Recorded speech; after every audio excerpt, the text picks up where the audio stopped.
اعوذ باللہ من الشیطان الرجیم بسم اللہ الرحمن الرحیم صلی اللہ تعالی علی حبیبہ محمد وعلی آلہ وسلم۔ السلام علیکم۔ آج کا ہمارا موضوع ہے درود پاک کے کرامات۔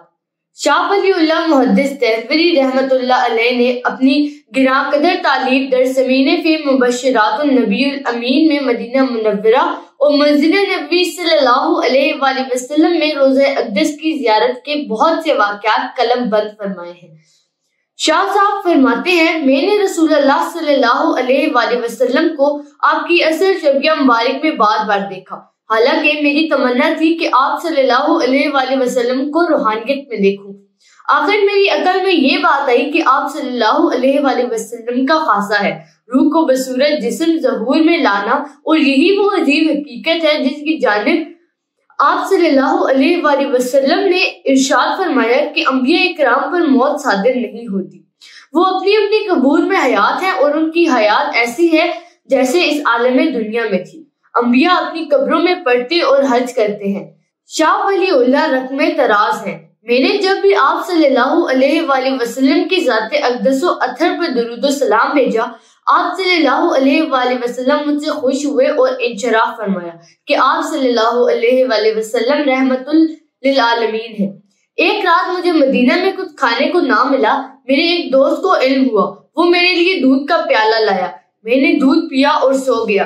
خواب میں رسول اللہ صلی اللہ علیہ وآلہ وسلم کی زیارت کا شرف پایا۔ آپ صلی اللہ علیہ وآلہ وسلم نے فرمایا، تمہیں دودھ کا پیالہ میں نے بھیجا تھا۔ آپ صلی اللہ علیہ وآلہ وسلم کے ارشاد کا مطلب یہ تھا کہ آپ صلی اللہ علیہ وآلہ وسلم ہی نے اس دوست کے دل میں یہ بات ڈالی اور وہ دودھ لے آیا۔ شاہ ولی اللہ محدث دہلوی فیض الحرمین میں رقم تراز ہیں کہ میں نے روزہ اطہر سے بے حد و حساب فیوزی باطنی حاصل کیے۔ مجھے آپ صلی اللہ علیہ وآلہ وسلم نے خود سلوک کی تعلیم دی، میری تربیت فرمائی۔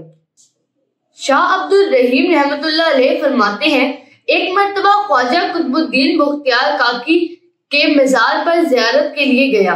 میں ایک اونچی جگہ کھڑا تھا، دفتن نظر اٹھی اور دیکھا خواجہ قطب الدین کی روح ظاہر ہوئی اور فرمایا، تیرے ہاں ایک لڑکا پیدا ہوگا، اس کا نام میرے نام پر رکھنا، یعنی قطب الدین۔ خواجہ قطب الدین بختیار کاکی کا یہ ارشاد سن کر میں حیران رہ گیا اور سوچا، میری بیوی تو اس عمر کو پہنچ چکی ہے جہاں اولاد نہیں ہوتی۔